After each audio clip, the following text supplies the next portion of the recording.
சாப்பாடு போட்டு வச்சா 2 பேருக்கு சம உரிமை அதுல இருக்கு. படுக்கையில 2 பேருக்கு சம உரிமை இருக்கு. வீட்டை உபயோகிக்கிறதுல 2 பேருக்கு சம உரிமை இருக்கு. வீட்டுடைய சுகத்தை அனுபவிக்கிறதுல 2 பேருக்கு சம உரிமை இருக்கு. ஒரு நூல் கூட ஆணுக்கு கூடுதல் கிடையாது, ஒரு நூல் ஆணுக்கு பெண்ணுக்கு குறைவு கிடையாது. இதுதான் சமம்ங்கிறதுக்கு அர்த்தம்.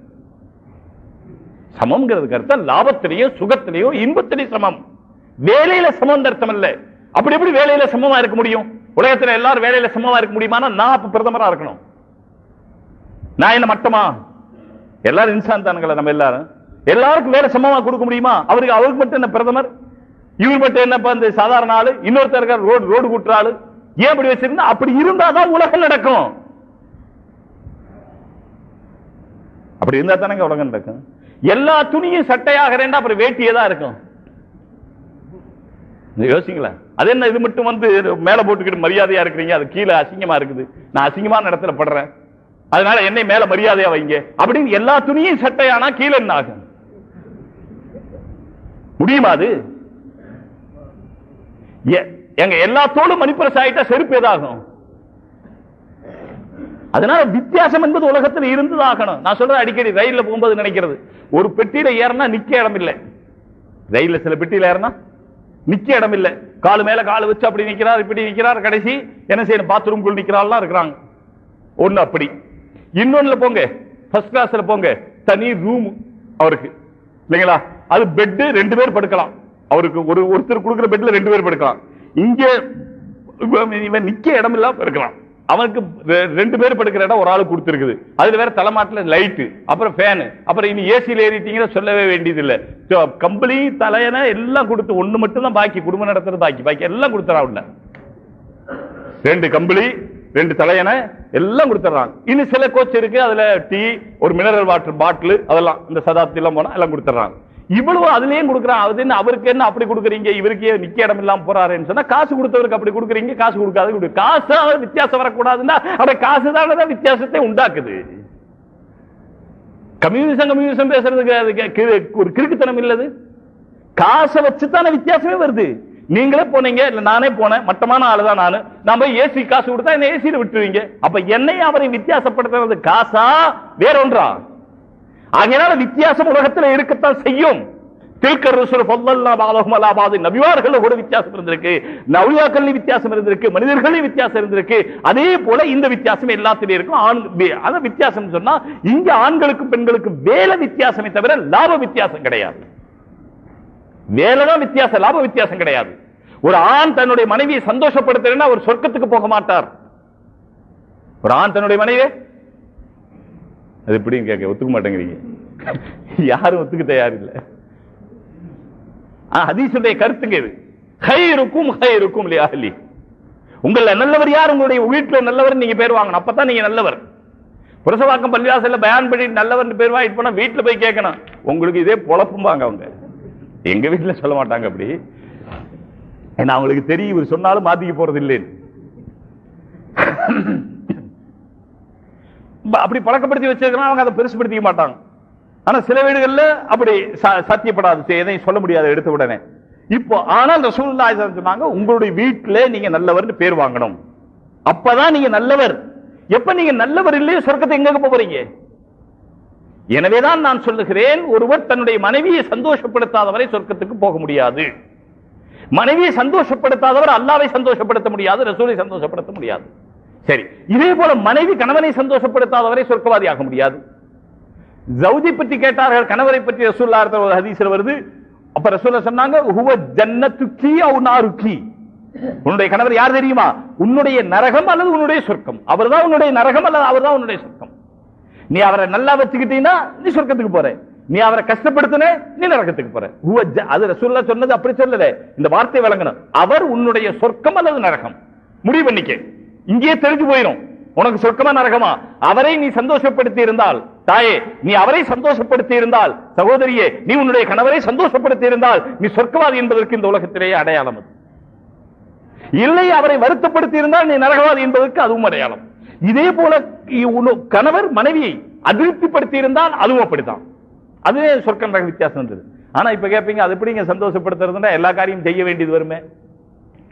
அவங்க என்ன சொல்றாங்களோ அதெல்லாம் நம்ம கேட்கணும், நாம என்ன நடக்கிறோமோ அதெல்லாம் அவங்க ஒத்துக்கிறணும். வீட்டுல இப்ப நடக்கிறதெல்லாம் ஒத்துக்கிட்டா தானே சந்தோஷப்படுத்த முடியும்.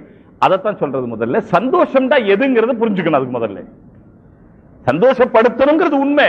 ஆனா சந்தோஷம்டா எது? சந்தோஷம் என்றால் எது?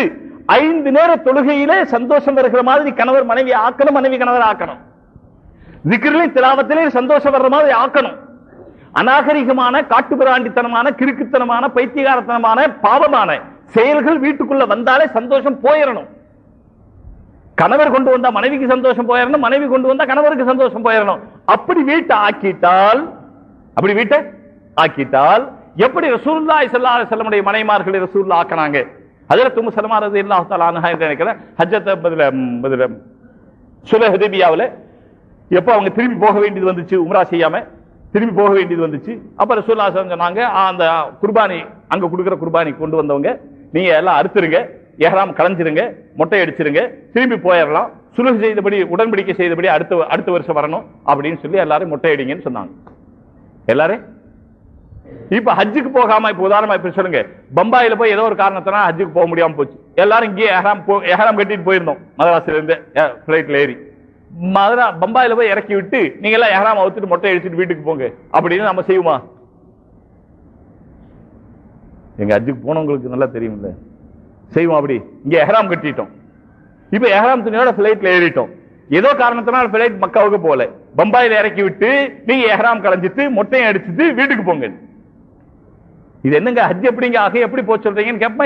அதே இதை விட சஹாபாக்கள் தங்களுடைய சொந்த ஊரான மக்காவை விட்டு பிரிந்து வந்து அவர்களுடைய வேதனைக்கு பிறகு, இவ்வளவு பெரிய வேதனைக்கு பிறகு ஹஜ்ரத் பிலால் ரலியல்லாஹு தஆலா அன்ஹு ஜாமத்துல சொல்லுவாங்களா, அது அபூ ஹுரைரா இவங்களுடைய விஷயமெல்லாம் வருது, நடுஜாமத்துல முழிப்பு வந்து சொல்லுவாங்களா, என்னுடைய மக்காவே என்னுடைய காபாவே, என்னுடைய மக்காவே என்னுடைய காபாவே. அவங்களுக்கு அவ்வளவு பிரியம் மக்கா மேல காபா மேல, அல்லாஹ்வுடைய வீடு. இப்ப ரசூலுல்லாஹ் சொன்னாங்க மொட்டை அடிங்கன்னு சொன்னாங்க. உங்க பிராணியில அறுத்துட்டு மொட்டை அடிச்சுட்டு எஹ்ராம் கலைஞ்சிட்டு மதீனாவுக்கு போலான்னு சொன்னாங்க. எல்லாம் மொட்டை அடிங்கன்னு சொன்னா யாரும் மொட்டை அடிக்க தயார் இல்லை. சஹாபாக்கள் ரசூலுல்லாஹி ஸல்லல்லாஹு அலைஹி வஸல்லம் இஷாராவின் மீது நடக்கிறவர்கள். ரசூலுல்லாஹ் சொன்னா அப்படியே நடப்பாங்க. ஆனால் இந்த இடத்துல ரசூலுல்லாஹ் சொன்னதை அவங்க செய்யல. நாயகம் ஸல்லல்லாஹு அலைஹி வஸல்லம் 1-2 தடவை சொல்லி பார்த்தாங்க, வேற செய்யல.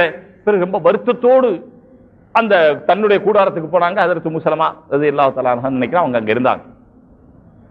அப்ப ஹஜ்ரத் உம்மு ஸலமா பார்த்த உடனே என்ன கேட்டாங்க, அல்லாஹ்வின் சாபம் உண்டாகட்டும், மன் அகபக யா ரசூலல்லாஹ், உங்களை இப்படி கோபப்படுத்தியது யார்? ரொம்ப வருத்தத்தோட கோபத்தோட வர்றாங்க. ஹஜ்ரத் உம்மு ஸலமா கேட்டாங்க, உங்களை இப்படி கோபப்படுத்தியது யார்? அவரின் மீது அல்லாஹ்வுடைய சாபம் உண்டாகட்டும். நாயகம் ஸல்லல்லாஹு அலைஹி வஸல்லம் ஒன்னும் சொல்லல. பிறகு கேட்ட பிறகு சொன்னாங்க, இப்படி சுலுஹ் ஆயிருச்சு, உடன்படிக்கை ஆயிருச்சு, ஆகையினால் நம்ம மொட்டை அடிச்சுட்டு எல்லாம் போலான்னு சொல்றேன், இவ ஒருத்தர் செய்யலேன். ஹஜ்ரத் உம்மு ஸலமா, கேளுங்க தாய்மார்களே, பெண்களும் ஆண்களை விட புத்திசாலியா இருக்க முடியும். பெண்களுக்கெல்லாம் புத்தி கம்மி நான் ஒத்துக்கவே இல்லை. பெண்களுக்கு புத்தி கம்மின்னு சொல்றவங்களுக்கு புத்தி கம்மி. இதுவரைக்கும் அவங்க பொம்பளை விளங்கலேன்னு அர்த்தம். தாய்மார்களே, நீங்க தைரியமா சொல்லுங்க, உங்களுக்கு புத்தி கூட நானும் ஒத்துக்கிறேன். இங்க இருக்கிற எல்லாரும் ஒத்துக்கிட்டோம், எழுதி கையெழுத்து போட்டு தரோம். ஆனால் அது உபயோகிக்கிற விதம் தான் வித்தியாசமா இருக்குன்னு சொல்லுவாங்க. சந்தோஷம் தான் எது, அதை விளங்குறது தான் வித்தியாசம். இப்போ ஹஜ்ரத் உம்மு ஸலமா ரலியல்லாஹு தஆலா சொன்னாங்க, நாயகமே தங்களுக்கு முடி எடுக்கிறவரை கூப்பிடுங்கள். யோசனை சொல்லி கொடுத்தாங்க, உங்களுக்கு முடி எடுக்கிறவரை கூப்பிடுங்க, நீங்க உட்காருங்க, முதல்ல உங்க முடி எடுக்க சொல்லுங்க. இப்ப என்ன நடக்குதுன்னு பாருங்க. ரசூலுல்லாஹ் பிடிச்சிச்சு இந்த யோசனை. வெளியே போனாங்க, தங்களுடைய ஹஜ்ஜாம் தங்களுக்கு முடி எடுக்க கூப்பிட்டாங்க, தாங்க முடி எடுக்க ஆரம்பிச்சாங்க. சஹாபாக்கள் பார்த்தாங்க, எல்லாரும் முடி எடுக்க ஆரம்பிச்சு. ஆனா அவங்கள பழக்கம் இருந்துச்சு, அவங்களே முடி எடுத்துக்கிற பழக்கம் இருந்துச்சு. இப்ப நமக்கு வந்து முடி எடுக்கிறதுனாலும் பார்பர் தேடி போகணும் முடி வெட்டுறது, அவங்கள ஒருத்தருக்கு ஒருத்தர் முடி எடுத்துக்கிற பழக்கம் சாதாரணமா அந்த காலத்துல இருக்கு. அப்ப ஒருத்தருக்கு ஒருத்தர் முடி எடுத்துக்கிட்டாங்க. ஆனா முடி எடுத்தாங்கன்னு சொன்னா அந்த கவலையில அவங்களுக்கு என்ன ஆச்சுன்னு சொன்னா, முடி எடுக்கும்போது தோலையும் சேர்த்து சீவராங்க, ரத்தம் வருது. அந்த சீவரவருக்கு நான் சீவரேன்னு தெரியல, ரத்தம் வர்றவருக்கு ரத்தம் வருதுன்னு தெரியல, அவ்வளவு கவலை. ஆனால் ரசூலுல்லாஹி ஸல்லல்லாஹு அலைஹி வஸல்லம் மாதிரி செய்தாங்க. இது யோசனை சொல்லிக் கொடுத்தது யார்? தாய்மார்களை கொஞ்சம் கவனிங்க. தாய் யோசனை சொல்லிக் கொடுத்து ஹஜ்ரத் உம்மு ஸலமா ரலியல்லாஹு தஆலா அன்ஹா ரசூலுல்லாஹ்வுடைய மனைவி. அதனால மனைவி சொல்ல, மனைவி இப்படி ஆக்குங்கள். மனைவியை நம்முடைய வீட்டில் அப்படி ஆக்கணும். நம்முடைய பொறுப்பு. குல்லுக்கும் ராயின், நீங்கள் மேய்ப்பாளர்கள். என்ன அர்த்தம்? மனைவி எப்படி மனைவியை உண்டாக்கணுமோ அப்படி உண்டாக்கி இருக்கணும். மனைவி உண்டாகிட்டால் மனைவி போல குழந்தைகள் உண்டாவாங்க. சொல்ல போனால் குழந்தைகள் இருக்கே தாய் தந்தையினுடைய கார்பன் காப்பி. ஒரு வீட்டுல அரபி பேசினா குழந்தை தானா என்ன பேசும்? அரபி பேசாதுங்களா? உருது பேசினா உருது பேசும். அரபு நாட்டுல போய் நம்மளால ஹஜ்ஜுக்கு போறவங்க, இந்த பையன் அரபி பேசுறானே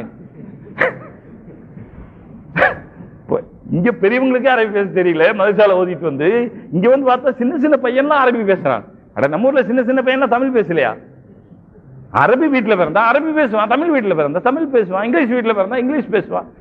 ஏன்னா அவங்க பேசுறாங்க அதனால. அதே போல தொழுகிற வீட்டிலே ஒரு குழந்தை பிறந்தால் அந்த குழந்தை தொழுகையாளி ஆவான். தீனின்படி நடக்கிற வீட்டிலே ஒரு குழந்தை பிறந்தால் அந்த குழந்தை தீன்தாரி ஆவான். அல்லாஹ் ரசூலை பற்றி அடிக்கடி பேசுகிற வீட்டிலே ஒரு குழந்தை பிறந்தால் அந்த குழந்தை அல்லாஹ் ரசூலை பற்றி அவனும் அடிக்கடி பேசுவான். நம்ம வீட்டுல அல்லாஹ் ரசூலை பத்தி வாரத்துக்கு ஒரு தடவை தான் நம்ம நினைக்கிறோம். அப்ப பாப்பா அத்தாலே வாரத்துக்கு ஒரு தடவை மகன் கொஞ்சம் கூட நினைக்கலாம், வருஷத்துக்கு ஒரு தடவை போயிடுவாங்க. அதான் இன்னைக்கு நடக்குது சகோதரர்களே. நாம் அல்லாஹ்வுடைய பேச்சை கேட்டு நடக்காத காரணத்தினால்தான் நம்ம குழந்தைகள் நம்ம பேச்சு கேட்டு நடக்கிறது இல்லை. உண்மை அதுதான். இன்னொரு ரசூலுல்லாஹி தெளிவா சொன்னாங்க, அபவாஹு யுஹவ்விதானிஹி வ யுனஸ்ஸிரானிஹி வ யுமஜ்ஜிசானிஹி. குழந்தைகளை காஃபிர்களாக, முஷ்ரிக்குகளாக, நஸாராக்களாக, மஜூசிகளாக ஆக்குவது அந்த குழந்தையினுடைய தாய் தந்தை தான். நான் சொல்லல, அபவாஹு தாய் தந்தை தான், யுனஸ்ஸிரானிஹி வ யுமஜ்ஜிசானிஹி வ யுஹவ்விதானிஹி. யஹூதுகளாக, யூதர்களாக, கிறிஸ்தவர்களாக, இதெல்லாம் சேர்த்துக்கணும், காஃபிர்களாக, முஷ்ரிக்குகளாக. இன்னைக்கு பையன் என்னென்ன மாதிரி நடக்கலாம் தெரியுங்களா? இவர் நல்ல தீன்தாரா இருப்பார். இவர் பார்த்தா இவருடைய டிரெஸ், இவருடைய நடத்தை, இவருடைய தொழுகை எல்லாம் தீன்தார். ஆனா பையனை கூப்பிட்டு என் பையன் இதுன்னு காமிக்கிறதுக்கு வெட்கப்படுவார், என் பையன் சொல்றதுக்கு வெட்கப்படுவார். என்ன காரணம்? நாமும் நம்முடைய மனைவியும் சேர்ந்து குடும்பத்தில் எது உண்மையான சந்தோஷம் என்பதை விளங்க ஆரம்பித்து விட்டால் பிறகு கணவர் மனைவி சந்தோஷப்படுத்த முடியும், மனைவி கணவரை சந்தோஷப்படுத்த முடியும். நம்ம குழந்தைகளை வளர்க்கும் போது எப்படி வளர்க்கணும்? அது குறிப்பா பெண் குழந்தைகளை வளர்க்கும் போது ஆசையினுடைய அடிப்படையில் வளர்க்கவே கூடாது. தாய்மார்களை கொஞ்சம் இது ரொம்ப கவனிக்கணும். பெண் குழந்தையும் சரி, ஆண் குழந்தையும் சரி. இப்ப நம்ம பழக்கம் என்ன ஆகி போச்சு? பிறந்த அன்னைக்கு, முன்ன காலத்துல எல்லாம் 40 நாளுக்கு பிறகுதான் ஏதோ அப்படி வச்சிருந்தாங்க, ஒரு ஏதாவது துணி போடுவாங்க. அது வரைக்கும் அந்த எந்த துணியில சுத்தி வைக்கிறதுங்க, என்ன துணி அதுக்கு பேருங்க? பீ துணி. அதான் கரெக்ட். அந்த துணிக்கு பேரே பீ துணி. வந்தது பீ துணியில, போறது கபன் துணியில. வந்தது பீ துணியில, இதுக்கு இடையில ஆடுற ஆட்டம் பார்த்தீங்கன்னா, அடே அப்பா என்ன போல உலகத்துல உண்டுமா. வந்தது பீத்துணியில, போறது அதுவும் ஒரு பீத்துணி தான். அதுலயும் வந்து அதனாலதான் பள்ளிவாசலுக்குள்ள ஜனாசா வைக்கிறது இல்லை, ஏன்னா என்னமாவது ஒழுதுருண்டு, அதான் வெளியே வச்சு தொழுகிறது. அது ஒரு பீத்துணி தான், ஆனா கொஞ்சம் நீட்டா இருக்கும், புதுசா இருக்கும், அவ்வளவுதான். இது கொஞ்சம் பழசா இருக்கு. ஆக இந்த 2 துணியில சுத்தி தான் வர்றோம். அந்த துணியில சுத்தி வந்தா இந்த துணியில சுத்தி போக போறோம். இப்ப இந்த குழந்தை பிறந்ததுல இருந்தே, பிறந்த மறுநாளே அதுக்கு ஒரு சின்ன சட்டை இப்பதான் தைக்கிறவங்க தைச்சுக்கிட்டே இருக்காங்களா விதவிதமா. அதை தைச்சு பிறகு அதுக்கு பவுடர் அடிச்சு, அதுக்கு பூ வச்சு, அதுக்கு பொட்டு வச்சு, இன்னும் குழந்தைக்கு என்னன்னே தெரியாது, இங்க இருந்தே பழக்க ஆரம்பிக்குது. கையில வளைய போட்டு விட்டு, மோதிரத்தை போட்டு, மாமாட்ட காட்டு, மாமாட்ட காட்டு, குழந்தைய மாமாட்ட காட்டு. மாமா பார்த்து என்ன செய்ய போறாரு? நன்னிட்ட காட்டு, பேத்திட்ட காட்டு, இடுப்புல இருக்கிறத காட்டு, அதை காட்டு, இதை காட்டு. இப்ப குழந்தை கடைசியில் அல்லாட்ட போய், ஆண்டவனே என் வளையல பாருங்க, தொழுகையை பாருன்னு சொல்ல தயார் இல்லை. என்றைக்காவது குழந்தையை தொழுகும் போது 7 வயதானால் ரசூலுல்லாஹ் தொழுக சொன்னார்களே, என்றைக்காவது நம்ம குழந்தைகள், அது குறிப்பா பெண் குழந்தைகளை தொழுக சொல்றது உண்டுமா? ஆண் குழந்தையாவது ஏதோ பள்ளிவாசலுக்கு அத்தாவோட சேர்ந்து போலாம். பெண் குழந்தைகள் வீட்டில் தொழுகிறது சாதாரண பழக்கத்தில் இல்லாத ஒரு விஷயமாயிருக்கு. பெண் குழந்தைகள் தொழுக சொல்றது பழக்கத்திலே இல்லைங்க. என்ன சொல்லுவாங்கன்னு சொன்னா, சில வீடுகளில் பார்த்திருக்கிறோம், பெண் குழந்தைகளை ஃபஜ்ருக்கு எழுப்பி விடுங்க அப்படின்னு சொன்னா, பாவம் புருஷன் வீட்டுக்கு போய் கஷ்டப்படுற பிள்ளை இருக்கட்டும் இங்கே சோமத், இப்படி சொன்னா அப்படியே ஆயிருது. அது கஷ்டப்பட போகுதுன்னு சொன்னா கஷ்டமா ஆயிருது. இங்க தொழுக பழக்கி இருந்தால் புருஷன் வீட்டுக்கு போய் புருஷனையும் தொழுக சொல்லாது. ஏன் சகோதரர்களை பழக்க முடியாது? நம்முடைய வீட்டுடைய சூழ்நிலை, ராத்திரி 8 மணி ஆச்சு, 9 மணி ஆச்சு, சாப்பிட்டோம், இஷா தொழுத உடனே படுத்துறணும். காலையில 4 மணி 4:30 மணி பாங்க சொல்ற நேரம் வந்துச்சா இல்லையா, வீட்டுல எல்லாம் லைட் போட்டு ஒருத்தருக்கு சத்தம் போட்டு பேச ஆரம்பிச்சிடணும், பகல் மாதிரி ஆயிரணும். 7 மணி 8 மணிக்கு எப்படி வீடு ஆகுதோ அது மாதிரி வீடு 5 மணிக்கு ஆக்குங்க. எல்லாரும் தொழுகிறாங்களா இல்லையா பாருங்க. ஒரே, அதாவது இதுக்கு ஒரு நுணுக்கம் இதுதான். வீட்டுல எல்லாரும் தொழுகணும். என்ன செய்யணும்? முதல் விஷயம் சீக்கிரம் படுக்கணும். ராத்திரி 12:45 படுத்துட்டு காலையில சொல்றாருங்க, ஃபஜ்ருக்கு எந்திரிக்கலான்னு நினைச்சேன்.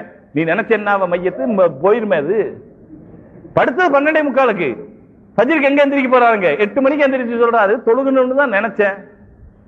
12:45 படுத்தா எப்படி தொழுக முடியும்? 2 மணிக்கு படுத்தா எப்படி தொழுக முடியும்? அங்க எழுந்திருக்கிறதானால் எங்க பிடிக்கணும்? இங்க பிடிக்கணும். படுக்கிற நேரம் 9 மணிக்கு முந்தி படுத்துறணும். கடை 11 மணிக்கு தானே மூடுற, ஏன் மூடுறீங்க? முந்தி மூடுங்க. மற்றவங்க எல்லாம் மூட மாட்டேங்கிறாங்களே, அதை பத்தி என்ன கவலை? நீங்க செய்து பாருங்க. இப்ப போட்டி போட்டு முந்தி எனக்கு தெரியல 9 9:30 கடை மூடிக்கிட்டு